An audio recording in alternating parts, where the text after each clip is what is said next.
Buenas tardes. Yo soy Jaime Casares, soy miembro del equipo de cirugía cardiovascular del Hospital Reina Sofía de Córdoba y en mi dedicación profesional aproximadamente el 60 o el 70% de mi tiempo lo dedico a las cardiopatías congénitas, es decir, a las enfermedades del corazón, las malformaciones del corazón en los niños pequeños. Expresar mi agradecimiento al Casino de Rosiana y a Alexander y su familia por habernos invitado. Como ha dicho el doctor Suárez de Beso, para nosotros es un placer estar con vosotros, compartir estos momentos con vosotros y reunirnos con Alexander y verlo así, que como ha dicho también Suárez de Beso, es una satisfacción grandísima para nosotros porque fueron muchas horas de trabajo muy intenso. Fueron situaciones de mucho estrés, de mucha zozobra, de no saber qué es lo que iba a ocurrir, pero afortunadamente pues yo creo que se actuó, como hemos dicho, con celeritud, se actuó correctamente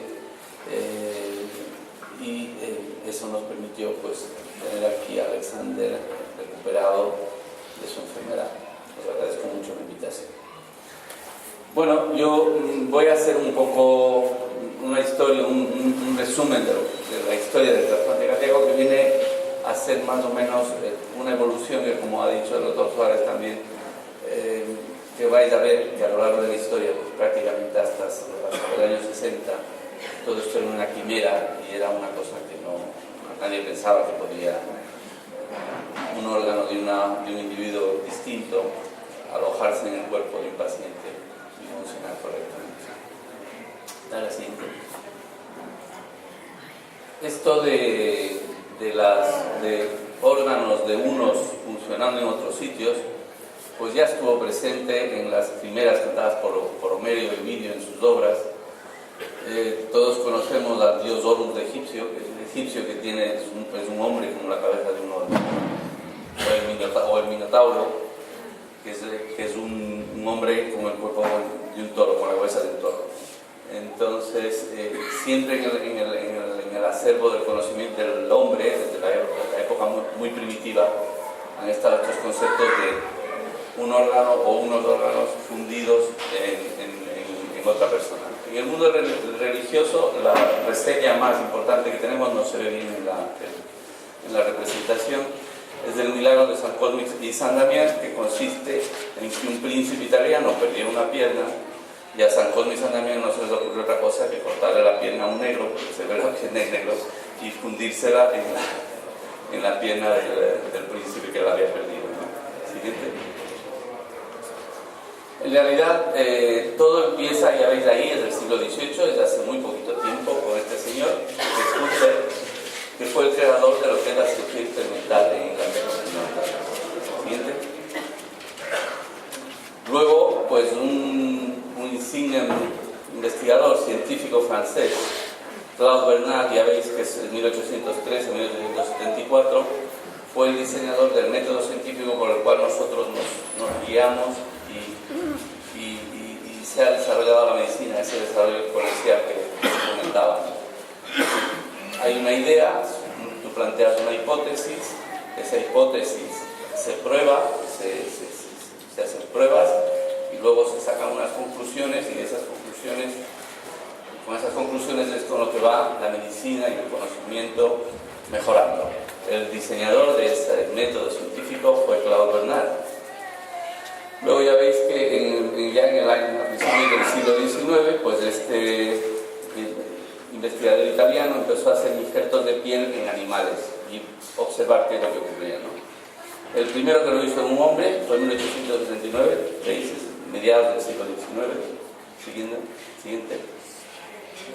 Y bueno, pues aquí el tema de las suturas vasculares, de los trasplantes de riñón, empieza con la figura de Alexis Carrel, pasa a la siguiente casa, que es este señor que vosotros veis aquí,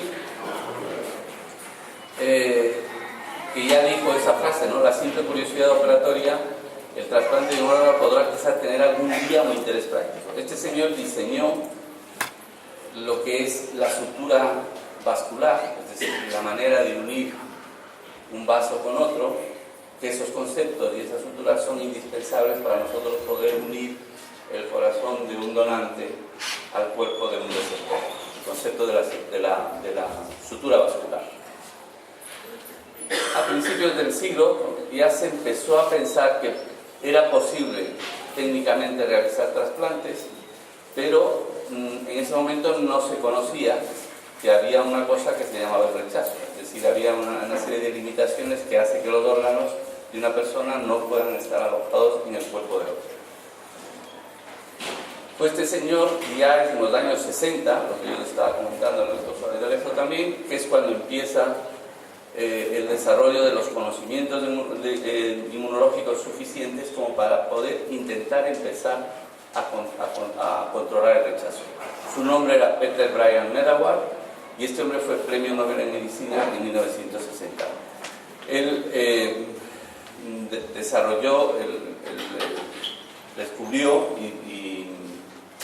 y publicó lo que es el sistema HLA, es decir, unos antígenos que hay en la célula de cada uno de nosotros que nos hacen reconocer los órganos como distintos del que nos pertenecen. Adelante. Inmediatamente, pues ya veis que en el año 33 en Alemania, en Rusia se hizo el primer trasplante entre humanos del riñón, pero fue en el año 51 y 52 y en el año 54 donde estos gemelos idénticos, uno donó el riñón a otro, y como los gemelos idénticos tienen los mismos antígenos, ese órgano funcionó sin necesidad de ninguna medicación ni de ningún inmunosupresor. La operación se hizo en Boston, en el Massachusetts General Hospital, y ahí veis la foto de los nefrólogos y los cirujanos con los dos gemelos idénticos que habían recibido uno de ellos del riñón de su hermano. Inmediatamente este es Paul Starks, es un cirujano de la Universidad de Pittsburgh que desarrolló fundamentalmente el trasplante de hígado. Y a mí en esta generación de médicos y de cirujanos que existieron a principios de los 60, tanto en la cirugía hepática como en la cirugía cardíaca, lo que más me sorprende y admira de ellos es que eran gente que tenían mucho coraje, eran muy agresivos, eran muy arrojados y fallaban, pero seguían insistiendo y seguían buscando la salida y la alternativa para la idea que ellos tenían. Eran gente tremendamente constante. Siguiente. No, y bueno, empezamos con el trasplante cardíaco. El primero que lo hizo fue el doctor Barnard en el año 67, un personaje de todos conocidos, en la Universidad del Cabo. Realizó el primer trasplante cardíaco, ahí ven debajo el primer receptor del trasplante cardíaco. Y sin embargo fue en el año 64, unos años antes, que Hardy desarrolló el senotrasplante. El doctor Barnard, aquí me ha faltado ponerle una diapositiva, una foto a un ayudante que estuvo él, que fue el que extrajo el órgano del donante del primer trasplante, porque ninguno de los cirujanos de su equipo se atrevía. Y este era además, en la Sudáfrica del apartheid era negro, y Barnard le ordenó a él que sea él el que traiga el órgano para poder trasplantar hacer su primer trasplante. Con este trasplante en el año 67 se empezaron a trasplantar en muchos centros del mundo, y ya veis que en el año 68 pues había ya 100 pacientes trasplantados. En aquella época, que no estamos hablando de hace mucho tiempo, todavía no se conocían exactamente los mecanismos de rechazo de un órgano al otro, ni se disponían de las drogas y de la medicación que ahora disponemos para poder bloquear el rechazo. ¿Siguiente? Este señor, que es Sir Roy Callan, que también es premio Nobel de Medicina, fue el que empezó con el tratamiento con ciclosporina, que es un fármaco que bloquea el rechazo, por decirlo así. Fue el que primero empezó utilizando esto en trasplantes renales y luego los utilizó también en trasplantes hepáticos.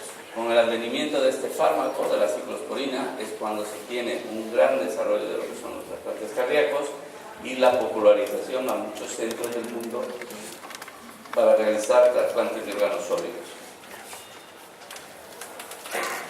Este es el crecimiento exponencial que ha habido en España de los trasplantes de órganos sólidos. Como estamos viendo, veis que desde principios de los años, desde finales, bueno, mediados de los 80 hasta ahora, pues las curvas se han ido incrementando de manera significativa. Ya en nuestro hospital, como ha dicho el doctor Suárez de Beso también, trabajamos en equipo, trabajamos muy conjuntamente y tenemos el honor de ser uno de los pocos hospitales en España donde se pueden abordar todos los trasplantes de órganos sólidos y además pues muchos otros trasplantes de hematopoyéticos, etcétera, pero de órganos sólidos se hacen absolutamente todos: riñón, corazón, hígado, páncreas y pulmón. Siguiente. Pues dale un toque más, ¿no? Eso. El primer trasplante empezó en Córdoba en el año 86 de un donante granadino. Curiosamente fue un trasplante que se hizo en un paciente pediátrico, en edad pediátrica todavía, bueno, estaba terminando su edad pediátrica, y fue el inicio, el pistoletazo de salida del programa de trasplante cardíaco en Córdoba. En esos primeros tiempos han pasado muchos años, los quirófanos ahora mismo son totalmente distintos, con mejores tecnologías, mejores lámparas, y el equipo que se hacía trasplante cardíaco también, pues éramos 20 años, 30 años más jóvenes que ahora.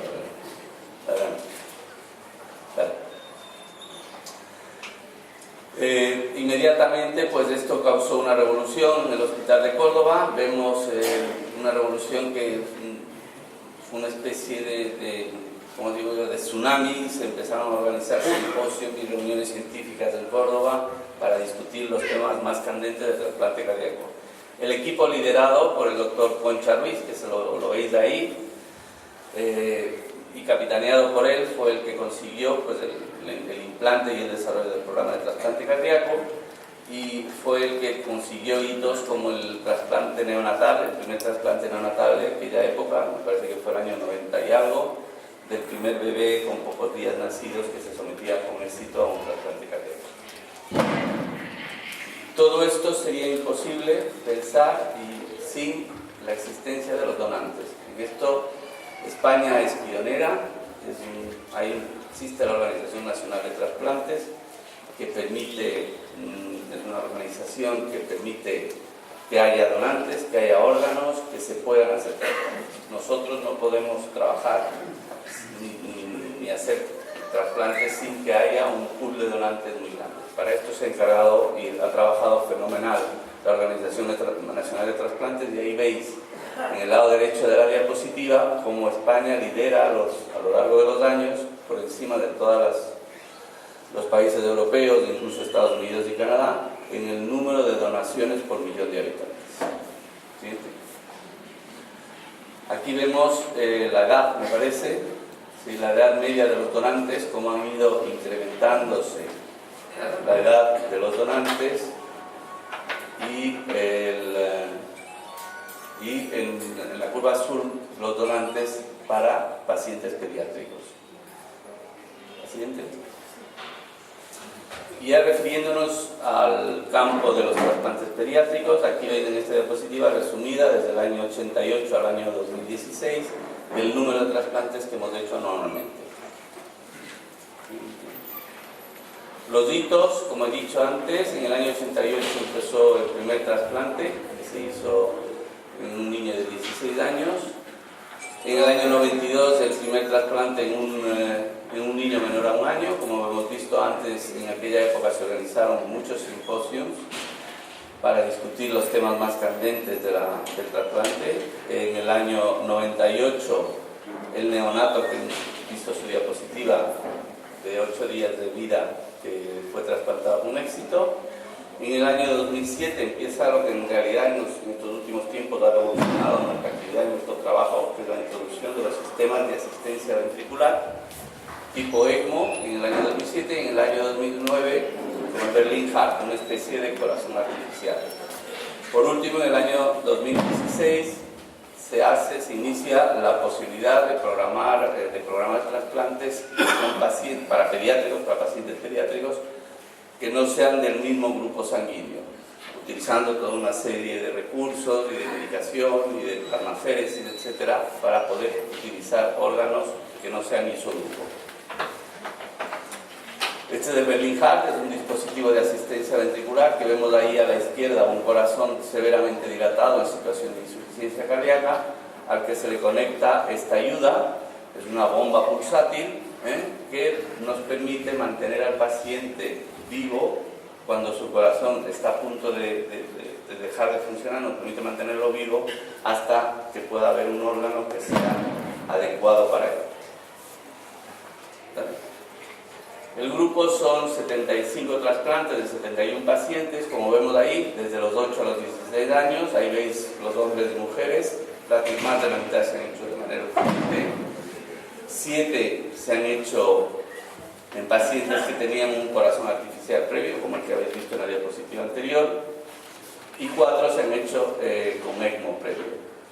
En 5 de ellos, una vez trasplantados, por una serie de circunstancias del corazón, por ejemplo, el último que hicimos hace relativamente un par de semanas, el corazón para ese niño hubo que buscarlo en Lovaina, en Bélgica.